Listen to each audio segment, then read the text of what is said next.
Paz do Senhor, amados irmãos. Prazer renovado de estar mais uma vez com vocês. Quero dar os parabéns a propósito de terem vindo uma palavra de saudação da parte da esposa do pastor Joel Ferreira, irmã Anita Ferreira, que nos visita nesta manhã com sua filha Débora. Se vocês não sabiam, fiquem sabendo que o pastor Joel Ferreira foi o fundador deste trabalho aqui, desta igreja. Foi o homem a quem Deus usou para que isso tudo esteja diante de vocês. Estou ouvindo alguns aleluias ao longe, porque foi com ele que esses aleluias entregaram-se a Deus. E também a quem honra pastor Joel Ferreira e sua família. Mais uma vez, amados irmãos, estamos aqui para vos falar da palavra do Senhor. Hoje, eu vou dizer aos irmãos o que é que eu vou falar. Eu vou repetir. Eu vou dizer primeiro aos irmãos o que é que eu vou falar, para que fiquem contando com aquilo que eu vou falar. Hoje eu vou falar sobre a ceia do Senhor. A ceia do Senhor, a comunhão, ou a Santa Ceia, é mais do que o que muitos crentes pensam. Eu não me refiro assim de uma forma geral ao mundo inteiro. Eu refiro-me aos crentes. Muitos crentes tomam parte da ceia do Senhor como uma coisa ligeira e passageira. Um ato religioso bíblico, sem dúvida nenhuma, mas vão e vão embora, venham e vão embora, e pronto, ficou. A ceia do Senhor é muito mais do que isso. Hoje, pela graça de Deus, o Senhor nos vai ajudar a nós apresentarmos aos irmãos a ceia do Senhor e três dos teus caráteres, das tuas facetas, três pontos em que nós vamos sobressair acerca da ceia do Senhor. Oramos. Pai eterno, o Senhor sabe tudo quanto está no nosso coração. O Senhor sabe quanto necessitamos de Ti, Senhor, para falar da Tua palavra. O quanto necessitamos de Ti, Senhor, para vir a Tua palavra e guardá-la em nosso coração. E uma bênção derramada do Teu trono, Senhor, sobre o que fala e sobre o que ouve. Não só neste lugar, mas seja onde for, Senhor. Seja Teu nome honrado e glorificado.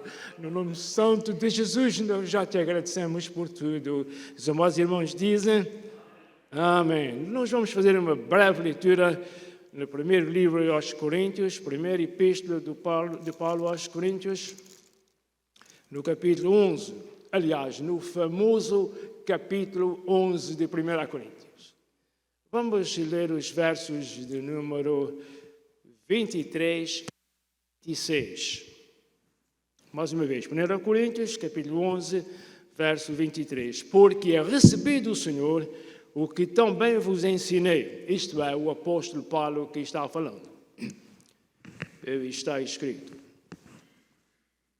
Porque eu recebi do Senhor o que também vos ensinei, que o Senhor Jesus, na noite em que foi traído, tomou o pão e, tendo dado graças, partiu o pão e disse, tomai, comei. Isto é o meu corpo que é partido por vós. Fazei isto em memória de mim. Semelhantemente, também depois de cear, tomou o cálice, dizendo, este cálice é o Novo Testamento no meu sangue. Fazei isto todas as vezes que beberdes em memória de mim. Porque todas as vezes que comerdes este pão e beberdes este cálice, anunciais a morte do Senhor até que venha. anunciais a morte do Senhor até que o Senhor venha. Guarda essas palavras no teu coração. Todas as vezes que beberdes em memória de mim. A ceia do Senhor é um lembrete do que o Senhor Jesus fez por nós no passado. Isto é um ponto, o primeiro ponto. Eu agradecia imenso, orei ao Senhor por isso e em espírito estou orando para que os irmãos compreendam as palavras que estão ouvindo. A ceia do Senhor é um lembrete do que o Senhor Jesus fez por nós no passado. Segundo ponto, é um símbolo da nossa presente relação com Jesus. E em terceiro, é a promessa do que Jesus fará no futuro.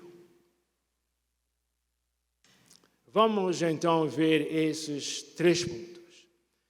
Primeiro ponto, lembrando o que Deus fez por nós. Por favor, diga comigo, lembrando o que Deus fez por nós. Deus te abençoe. Muito obrigado. Memorial e lembrança da morte do Senhor Jesus Cristo. Lucas 22:19 está escrito assim: na noite em que o Senhor foi traído, tomando o pão de graças e partiu o pão e o deu aos seus discípulos, dizendo: isto é o meu corpo que é dado em favor de vocês. Façam isto em memória, em lembrança de mim. Quando nós participamos da ceia do Senhor, cada um de nós come um pequeno pedaço de pão, representando o corpo de Jesus, em lembrança, lembrando Jesus. Da mesma maneira, depois da ceia, Jesus tomou o cálice dizendo: este cálice é a nova aliança no meu sangue, o qual é derramado por vocês. Lucas 22, verso 20. Quando bebemos uma pequena quantidade de vinho e sumo da ceia do Senhor, nós lembramos que o sangue de Jesus foi derramado por nós e que seu sangue inaugurou e começou a nova aliança. Glória a Deus.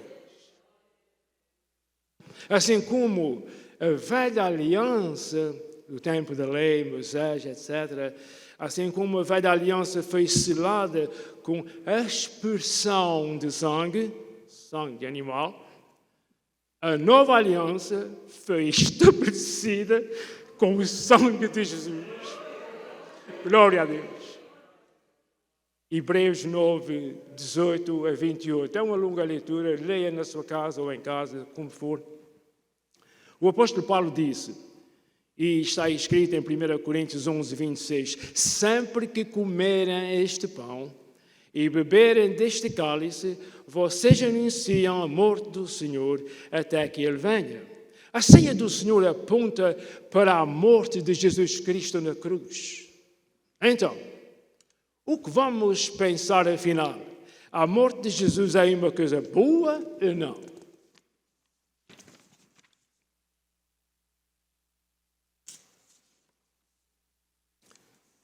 Com todo o respeito sentimental, vou responder essa pergunta. Não há dúvida de que há dolorosos aspectos na morte de Jesus, que devem ser muito considerados. Contudo, em panorama espiritual, a morte de Jesus são notícias maravilhosas para todos nós. É daqui que nasceu o Evangelho de nosso Senhor e Salvador Jesus Cristo. foi exatamente da morte do Senhor Jesus e da sua ressurreição. Jesus está alegre porque fez a vontade do Pai. O Senhor, orando no Getsemane, disse: Senhor, não se faça a minha vontade, mas a tua vontade. Vamos dizer obrigado, Jesus.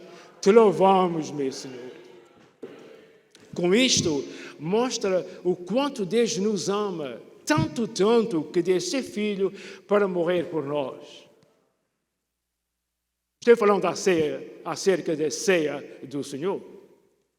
De tal maneira que nossos pecados são perdoados e assim estaremos com Ele para tudo sempre. O que Jesus fez mostra, assevera que Deus nos ama tanto, que deu seu Filho para morrer por nós, de tal maneira que nossos pecados são perdoados e assim estaremos com Ele para todo sempre. Isto está relacionado com a ceia do Senhor. Sempre que tomar a ceia do Senhor, chame tudo isso à vossa mente e ao vosso coração. A morte do Senhor Jesus é uma dádiva excepcional para nós, é preciosa. Quando recebemos uma oferta de grande valor, uma oferta que envolve sacrifício pessoal para nós, como devemos receber essa oferta? Com pesar? Com remorso? Com mágoa? Não, isto não. Isto não é o que a pessoa que oferecer quer. Em vez disso, devemos receber a oferta, que é a salvação e vida eterna, com imensa gratidão, como sendo uma expressão de grande amor. Se com o sofrimento do Senhor Jesus as lágrimas vieram aos nossos olhos, devem ser lágrimas de alegria e não de sentimento. Compreenda? É verdade que o Senhor Jesus morreu na cruz, sofreu imenso, sofreu abuso, sofreu vexame da cruz, o escândalo do Calvário, vês tudo isso, mas não é uma coisa para ser, não é uma obra para ser lamentada, é uma obra para ser louvada com toda a nossa força, louvar o Senhor, apreciar o que o Senhor fez, considerar o quanto Jesus sofreu por ti e por mim e por todo aquele que venha a crer nele. O Senhor Jesus morreu por todos, mas muitos não vão crer. Está escrito que o Senhor é o Salvador de muitos. Vocês que pregam o Evangelho, porque muitos vão ser salvos. O Senhor já sabe que nem todos vão ser salvos, porque não querem. A porta ainda está aberta. Os que querem, aproveitem, porque ainda há horas. Vamos continuar. Então, se houver alguma lágrima, não de lamentação, pelo que o Senhor Jesus fez, mas de satisfação, de reconhecimento por tudo quanto Ele sofreu, porque o sofrimento dele, do sofrimento de Jesus, veio a nossa salvação e a nossa vida eterna. O que diga nossa vida eterna quer dizer aquele que é salvo tem a vida eterna. É por isso que é chama de nossa. Segundo ponto. Nossa presença, nossa presente relação com Jesus. A nossa presente relação com Jesus. Sai da Santa Ceia, está ligada com a Santa Ceia. Qual é a tua relação com Jesus presente? Agora, neste momento, qual é a minha, qual é a nossa relação com Jesus? Está inteiramente, totalmente, profundamente ligada com a ceia do Senhor. Vamos ver.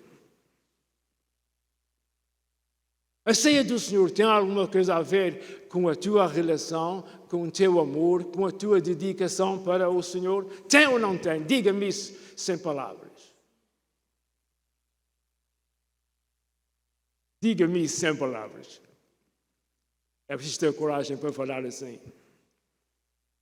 A ceia do Senhor fala da nossa presente relação, comunhão com Jesus Cristo. Mais uma vez, a ceia do Senhor fala da nossa presente relação e comunhão com Jesus. Fala ou não fala? É ou não é? Obrigado, irmão, por isso. É verdade. É verdade. A ceia do Senhor por outras palavras, fala da nossa presente relação, comunhão com o Senhor e uns com os outros. Muito obrigado por esse mexer de cabeça. A crucificação de Jesus tem um constante significado para todos os que tomam sua cruz e seguem a Jesus. Como está escrito em Lucas 9:23, se alguém quiser acompanhar-me, disse Jesus, negue-se a si mesmo, tome diariamente a sua cruz e siga-me.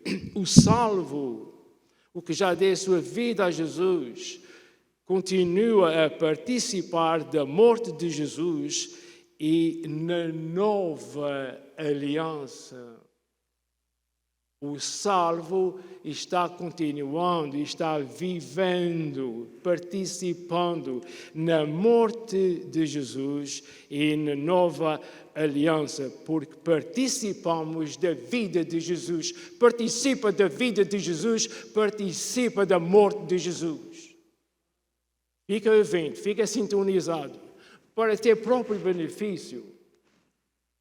Está escrito, o apóstolo Paulo escreveu em 1 Coríntios 10:16, não é verdade que o cálice da bênção que abençoamos é uma participação no sangue de Cristo? O que é para o sangue de Cristo? Fala de morte, não é outra coisa.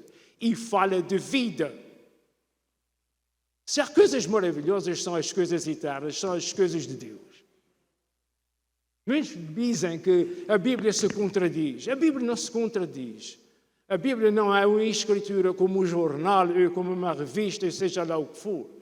Usa as mesmas palavras, mas tem o sítio. A Bíblia Sagrada, quem quiser ler a Bíblia e ser abençoado, tem que se render a Deus, pedir ao Senhor que o ajude, e então vai ler a Bíblia com palavras portuguesas como qualquer outro livro.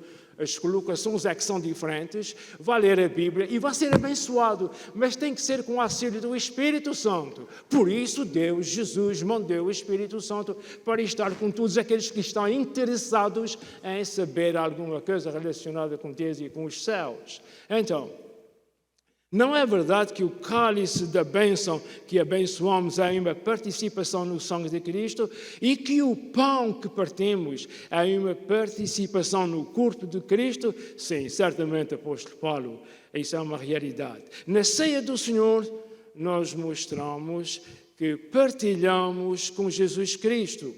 Os irmãos estão percebendo? Eu vou dizer mais uma vez, na ceia do Senhor, nós mostramos o nosso proceder, o nosso receber a bênção. Mais uma vez, eu vou começar do princípio para fazer sentido. Na ceia do Senhor, nós mostramos que partilhamos, tomamos parte com Jesus Cristo. Não temos comunhão com Jesus. Nós temos comunhão com Jesus. Nós estamos unidos a Jesus. Eu vou ler mais uma vez esse parágrafo. Por favor, não me chamem de aborrecido. Na ceia do Senhor, nós mostramos que partilhamos, fazemos parte com Jesus Cristo. Nós temos comunhão com Jesus. Nós estamos unidos a Jesus. O Novo Testamento fala de nosso colaborar, de nossa colaboração, compartilhar com Jesus de várias formas e maneiras. Vemos isso no Novo Testamento.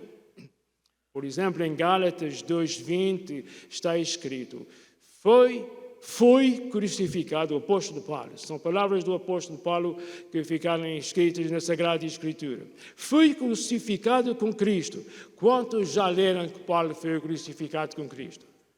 Paulo foi crucificado com Cristo? Está toda a gente calada, possivelmente tem vergonha de dizer que não. Paulo não foi crucificado com Cristo, mas está escrito que Paulo foi crucificado com Cristo. É o que disse, em vez de dizer com gentileza, aprenda a ler a palavra do Senhor. O apóstolo Paulo foi crucificado com Cristo, espiritualmente falando. Ele já não tinha mais vontade. O seu eu, o seu ser estava posto de lado. Agora ele foi crucificado com Cristo. Esse é o resto. Assim, já não serei quem vive. Uau! Quem pudesse dizer isso do fundo do coração. Quem pudesse dizer isso do fundo do coração. Sendo assim, já não sou eu quem vive, mas Cristo vive em mim. Glória a Deus, amados irmãos. Queridos amigos, amados irmãos, Cristo vive em ti? Cristo está vivendo em nós? Certamente que está. Daqueles que derem sua vida a Jesus. E os que derem sua vida a Jesus não são nem melhores nem piores do que os outros. Ouviram o Evangelho e receberam Jesus no coração.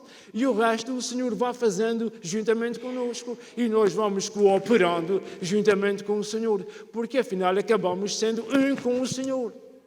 Deixa eu ler esse verso mais uma vez, de princípio a fim. Foi crucificado com Cristo, disse o apóstolo Paulo. Assim, já não sou eu quem vive, mas Cristo vive em mim. A vida que agora vivo no corpo, vivo-a pela fé no Filho de Deus, quem me amou e se entregou por mim. Será que foi falar, irmãos? Será que foi escrever para a nossa edificação, para o nosso gozo, para o nosso conhecimento, etc, etc. Estamos falando de nossa relação com Jesus. Em Romanos 6,4 diz assim: portanto, fomos sepultados com Ele, com Jesus.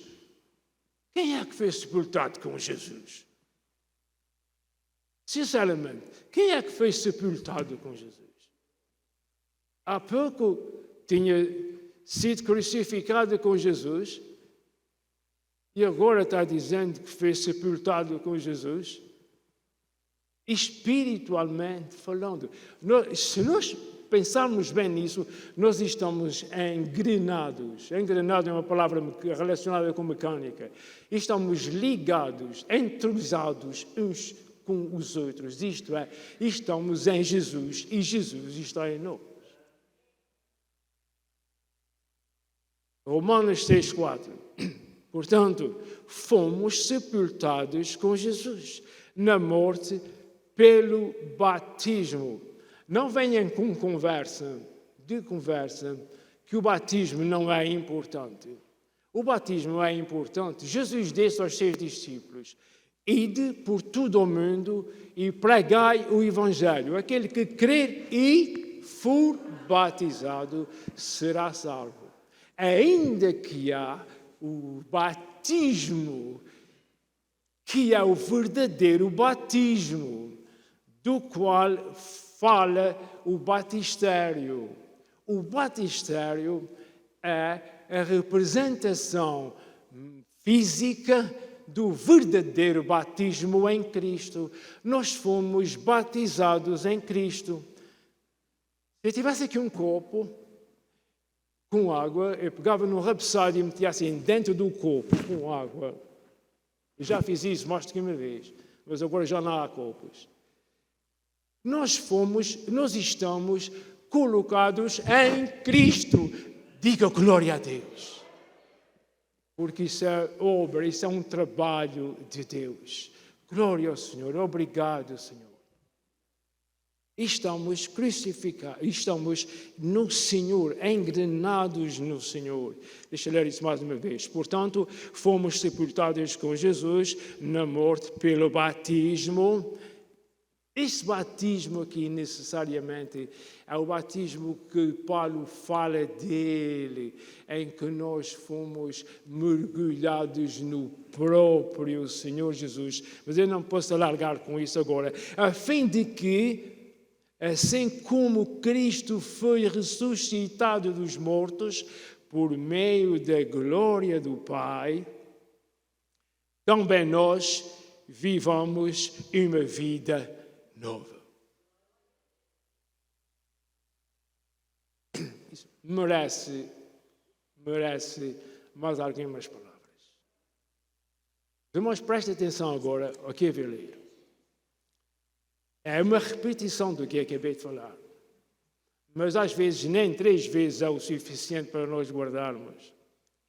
Portanto, fomos sepultados com Jesus na morte pelo batismo, a fim de que, assim como Cristo foi ressuscitado, irmão, diga comigo, ressuscitado, diga, ressuscitado. Jesus foi ressuscitado. Os irmãos sabem que eu gosto muito de palavras. Ressuscitado é uma coisa e ressuscitou é outra coisa.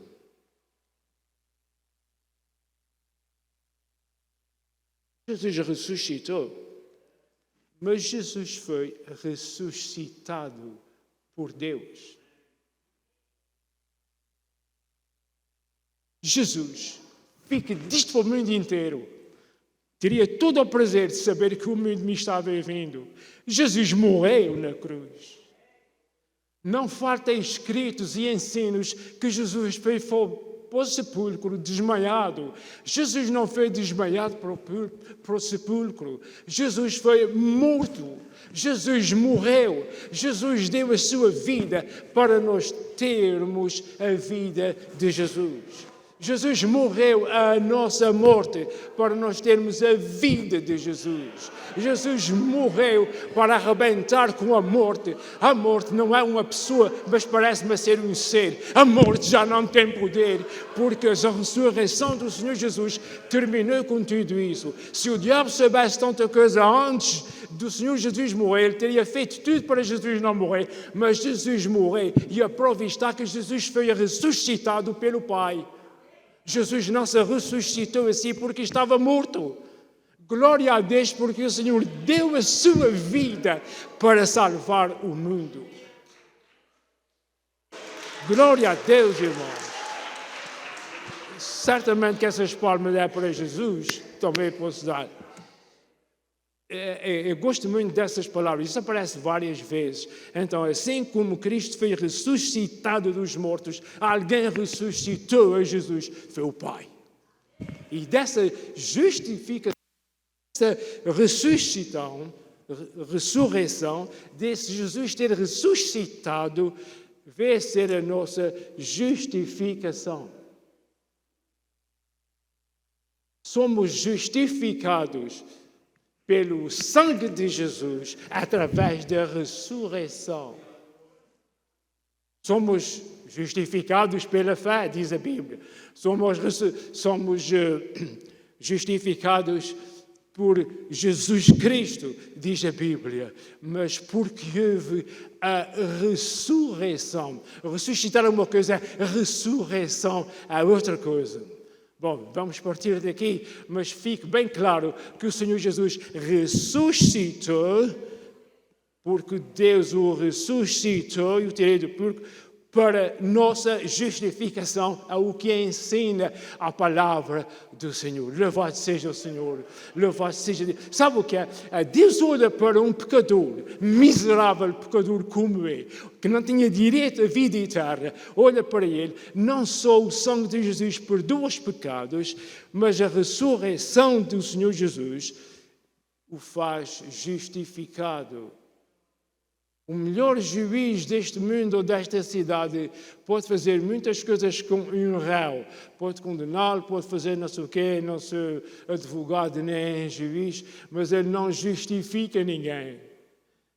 O sangue derramado na cruz do Calvário causou a morte causou a ressurreição, e por causa de Jesus ter ressuscitado, nós somos justificados aos olhos de Deus. O Senhor Deus, Pai eterno, olha para um pecador arrependido e o vê justo, porque vê-o através do Senhor Jesus, como se fosse um vidro lavado. Eu não tenho tempo para contar histórias bonitas. Como se fosse um vidro lavado, vê o justo assim. Certa ocasião, uma senhora falou mal da vizinha porque tinha a roupa suja no arame. Eu não tenho tempo para isso, mas eu veio puxar um pouco. E depois ela veio descobrir que a janela que estava suja, a roupa estava bem lavada. Mas aqui, o sangue de Jesus nos purifica de todo o pecado. Terceiro ponto.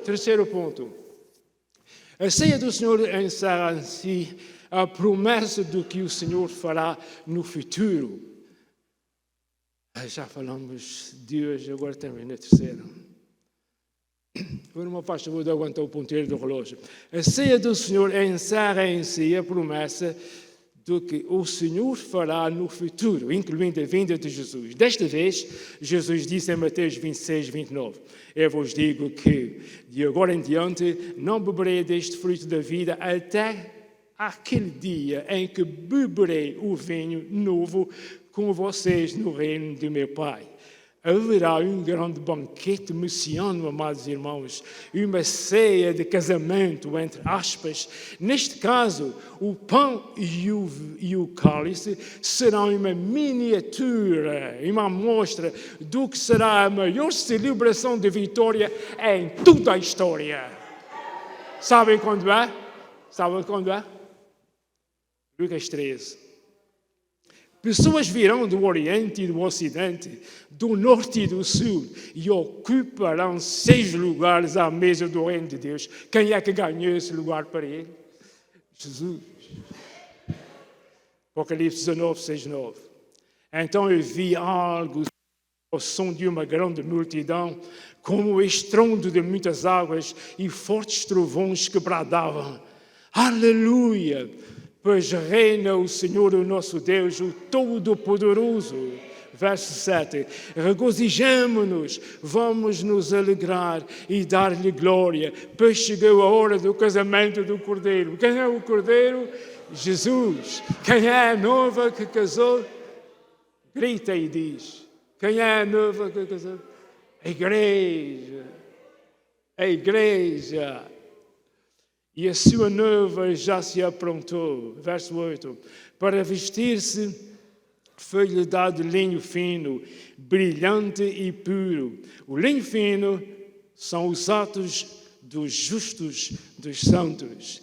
E o anjo me disse, escreva, felizes os convidados para o banquete do casamento do Cordeiro, e acrescentou, essas são as verdadeiras palavras de Deus. Meus irmãos, a ceia do Senhor representa tudo isto que acabamos de ouvir e ainda muito mais. Haja tempo e ouvidos para ouvir o que define, o que significa a mesa do Senhor. Neste momento, vamos tomar então parte na ceia do Senhor.